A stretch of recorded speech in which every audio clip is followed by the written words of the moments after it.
तो दोस्तों मेरे YouTube चैनल पर आज तक मैंने 1500 से भी ज्यादा वीडियोस अपलोड किए हैं, लेकिन आज का जो ये वीडियो है ये 1500 वीडियो को छोड़ करके सबसे ज्यादा इंपॉर्टेंट वीडियो है। क्योंकि इस वीडियो पर जो नॉलेज आपको मैं देने वाला हूं आपका YouTube करियर को लेकर के, ऐसा होगा कि ये क्या होता है कि इंस्टेंट आपको प्रॉब्लम नहीं आएगा, लेकिन फ्यूचर में आपका कभी भी ये प्रॉब्लम आ सकता है अगर ये वीडियो आप नहीं देखते हैं। बहुत इंपॉर्टेंट वीडियो है। यहां तक कि मैं बता दूं मैं 2 रात से सोया नहीं हूं। अब समझ लो कितना इंपॉर्टेंट वीडियो हो सकता है ये। ठीक है, अभी मैं बताता हूं दोस्तों, अगर आप YouTube पे काम करते हैं, अगर YouTube आपका चैनल मोनेटाइज है, आपका पैसा आता है या फिर फ्यूचर में कभी मोनेटाइज होगा, आप YouTube से पैसे कमाओगे, तो ये वीडियो आप लोग एंड तक देखना, जरा सा भी स्किप मत करना। अभी दोस्तों मैं बता दूं, आप लोगों ने इनकम टैक्स के बारे में सुना होगा। इनकम टैक्स भरना पड़ता है। कब भरना पड़ता है? गवर्नमेंट का दोस्तों अभी नया जो इस साल का रूल आया है कि 7 लाख से ज्यादा अगर आपका इनकम होता है साल में, तो आप इनकम टैक्स के लायबिलिटी में आ जाते हो। आपको फिर इनकम टैक्स रिटर्न फाइल करना पड़ता है, भरना पड़ता है। तो ये चीज तो आपको पता होगा, लेकिन एक चीज बहुत यूट्यूबर को नहीं पता है। यहां तक कि मैं बता दूं, अभी बहुत सारे ऐसे यूट्यूबर होंगे जिनका मिलियन सब्सक्राइबर होगा, जिनका लाखों में इनकम होगा, उनको भी नहीं पता होगा जीएसटी के बारे में। आखिर जीएसटी हमें देना होता है या नहीं होता है? यूट्यूबर्स को जीएसटी देना होता है या नहीं? क्योंकि आपके माइंडसेट में कहीं ना कहीं ऐसा बैठा रहता है ना कि जिसका दुकान है, कोई सामान बेच रहा है, वो जीएसटी नंबर लेता है, वो जीएसटी भरता है। लेकिन ऐसा नहीं है। जीएसटी हमें प्रोडक्ट और सर्विस दोनों में भरना पड़ता है, चाहे आप प्रोडक्ट सेल करो या सर्विस सेल करो। और हम लोग क्या करते हैं, हम जैसे इन्फ्लुएंसर सर्विस सेल कर रहे हैं, है ना, किसी चीज का हम लोग प्रमोशन करते हैं, तो वो क्या होगा, सर्विस को हम लोग सेल कर रहे हैं। तो इसमें भी हमें जीएसटी भरना पड़ता है। जीएसटी दोस्तों आपको तब भरना पड़ता है जब आपका साल में 20 लाख से ज्यादा का अगर आप टर्नओवर हो रहा है, अगर आपका बैंक में पैसा आ रहा है 20 लाख से ज्यादा, तो आप जीएसटी लायबिलिटी में आ जाते हो। फिर आपको जीएसटी भरना पड़ेगा। जीएसटी का रजिस्ट्रेशन नंबर लेना पड़ता है। सीए से कांटेक्ट कीजिए, आपके वहां पर लोकल सीए होगा बहुत सारा, उनसे जीएसटी रजिस्ट्रेशन नंबर लेना पड़ता है। उसके बाद आप जो भी प्रमोशंस करते हो उसमें जीएसटी आपको इंक्लूडिंग जीएसटी पेमेंट लेना पड़ता है। जैसे अगर मान लीजिए 50,000 का आपने डील किया कोई कंपनी से, ब्रांड प्रमोशन, तो आपको 50,000 प्लस उसका 18% आपको जीएसटी के साथ पैसा लेना पड़ता है, इनवॉइस देना पड़ता है बिल बना के, और वो 18% आपको गवर्नमेंट को भरना पड़ता है। पर मंथ जीएसटी पे करना पड़ता है। अभी आप देख सकते हैं, अभी एक चीज दिखाते हैं। अभी देखिए,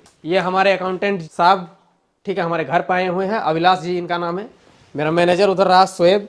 अभी प्रॉपर हम लोग 3 दिन से इसी रूम के अंदर में काम कर रहे हैं। रूम का हालत देखो, ठीक है, निकले तक नहीं है, एक जरा सा भी निकलने का फुर्सत नहीं। रात भर 2 बजे 2:30 बजे तक रात में काम चल रहा है अभी 3 दिन से। क्यों? ऑडिट करते हैं, ऑडिट करना पड़ रहा है, क्योंकि इनकम टैक्स का डेट आ गया, फाइनेंशियल ईयर खत्म हो गया, अब इनकम टैक्स फाइल करना है। इसके लिए प्रॉपर मैं ऑडिट करवाता हूँ, ऑडिट करके मैं इनकम टैक्स भरता हूँ। फाइल्स देखिए, ये देखिए, एक एक चीज का बिल का हिसाब रखना पड़ता है, एक एक रुपया का हिसाब रखना पड़ता है, कहां पर कितना खर्च हो रहा है, क्या हो रहा नहीं हो रहा है।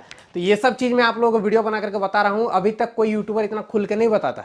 अभी देखिए, प्रिंटर आपके सामने रखा है, एक एक चीज का बिल यहाँ पर प्रिंट हो रहा है, प्रिंट होकर के सारा ये फाइल्स में जाता है, और एक एक रुपया का हिसाब रहता है कि कहां पर कितना खर्च हुआ, किस वजह से खर्च हुआ, नहीं हुआ, सब कुछ। और प्रॉपर ऑडिट होने के बाद इनकम टैक्स फाइल होने वाला है मेरा इस साल का, जो 23-24 का जितना मेरा अर्निंग है टोटल, सब कुछ फाइल्स वगैरह रेडी होगा। उसके बाद ऑडिट होने के बाद फिर से इनकम टैक्स पूरा फाइल होगा। तो ये चीज करना बहुत जरूरी है अगर आप पैसे कमा रहे हो। और दोस्तों प्रत्येक व्यक्ति को तो एक नियम भी है कि इनकम टैक्स जो फॉर्म होता है वो भरना ही चाहिए। अगर आपका 7 लाख से कम भी इनकम है तो भी आप भर सकते हो, उसमें आपको 0 रुपीज टैक्स लगेगा, टैक्स कोई नहीं लगेगा, फॉर्म होगा आपका, फाइल होगा आईटीआर। तो ये जरूरी है और ये करना भी चाहिए। और अगर उससे ज्यादा 7 लाख से ज्यादा का इनकम है तो आपको भाई टैक्स जितना भी होता है वो आपका जितना बनता है, जितना आप जिस भी स्लैब में आप आते हो उतना का आपको टैक्स भरना पड़ता है। तो ये जरूरी है। और जीएसटी आपको तब लेना है जब आपका 20 लाख से ज्यादा का पैसा अगर आपका ईयरली साल में अगर आपका अकाउंट में आ रहा है, चाहे यूट्यूब का एडसेंस पेमेंट हो या प्रमोशन हो, सब मिला करके 20 लाख से ज्यादा पैसा आ रहा है आपके अकाउंट में, तो आपको जीएसटी नंबर लेना है, जीएसटी फाइल करना है। अभी गवर्नमेंट इस चीज को लेकर बहुत ज्यादा स्ट्रिक्ट भी है।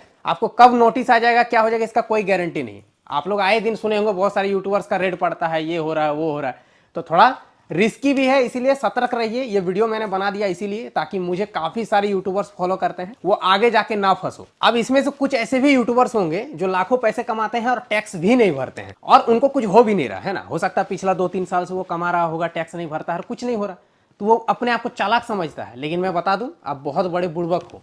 आप जिस दिन फंसोगे तब पता चलेगा, क्योंकि इनकम टैक्स एक ऐसा चीज होता है कि इसका नोटिस आपको कभी भी आ सकता है। फ्यूचर में 5 साल बाद भी आ सकता है, 10 साल के बाद भी आ सकता है। और जब आएगा तो आपका पिछला जितना दिन से आपने पैसा कमाया है सबका हिसाब देना होगा। एक टाइम ऐसा हो सकता है कि आपका घर, आपका गाड़ी, आपका कार, जितना बैंक बैलेंस सब खत्म हो जाएगा, ठीक है। और विथ इंटरेस्ट भी लगता है, पेनल्टी लगता है, बहुत कुछ लगता है अगर आप टाइम पे टैक्स नहीं भरते हो। तो इसलिए अपने आपको चालाक नहीं समझना है। टैक्स वगैरह भरना बहुत इंपॉर्टेंट है और भरना भी है। सिर्फ पैसा कमाने से नहीं होता है, पैसे को मेंटेन भी करना पड़ता है, हर एक चीज का हिसाब भी रखना पड़ता है। और गवर्नमेंट को भी हिसाब देना पड़ता है, और गवर्नमेंट का जो टैक्स बनता है वो भी आपको पे करना पड़ता है। ठीक है, और ये चीज मैं जब से यूट्यूब कर रहा हूं तब से कर रहा हूं। तो दोस्तों आप लोग कमेंट करके मुझे इस वीडियो के नीचे बताना कि अभी तक आप टैक्स भरते हो। इनकम टैक्स मुझे जहां तक अंदाजा है कि काफी सारे यूट्यूबर्स भरते होंगे, लेकिन जीएसटी वाला नियम किसी को नहीं पता।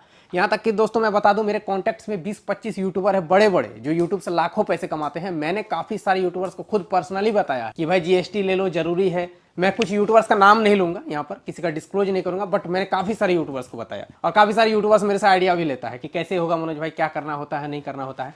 पहले देखिए टैक्स वगैरह को लेकर के उतना झमेला नहीं होता था, लेकिन अब बहुत झमेला होता है, बहुत स्ट्रिक्ट है। अभी सोशल मीडिया एक ऐसा प्लेटफॉर्म है जहां से करोड़ों रुपए का ट्रांजैक्शन हो रहा है भाई, है ना, महीने में लोगों का, तो टैक्स भरना पड़ेगा। और गवर्नमेंट इसी चीज को लेकर के स्ट्रिक्ट भी है, आने वाले टाइम पे और स्ट्रिक्ट हो जाएगा। इसीलिए उससे पहले ही आप सतर्क हो जाओ, उससे पहले ही सारा कुछ क्लियर रखो, तब आपको कोई भी आने वाले टाइम पे प्रॉब्लम नहीं होगा। बाकी देख सकते हैं अभी काम चल ही रहा, काम चलता रहेगा। बाकी वीडियो इंपॉर्टेंट काफी है, शेयर कर देना अपने यूट्यूबर भाइयों में, शेयर कर देना जो यूट्यूब वगैरह कर रहे हैं। बाकी वीडियो को लाइक करना, चैनल को सब्सक्राइब कर लेना। मिलते हैं किसी नेक्स्ट वीडियो पे, तब तक के लिए जय हिंद, वंदे मातरम।